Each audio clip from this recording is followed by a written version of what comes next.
Someone's knocking at the door. Who could it be? Is it Roxy? Girlfriend? Is the cat food bowl empty again? Because you've been stealing it? What are you doing?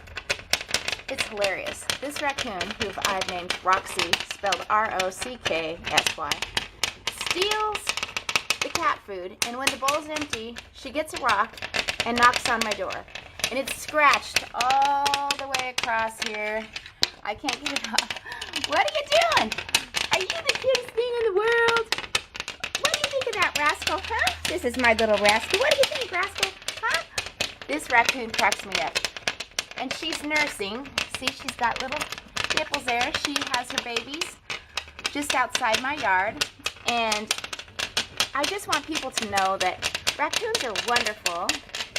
And just because you see a raccoon out in the day does not mean it has rabies. That is such a myth.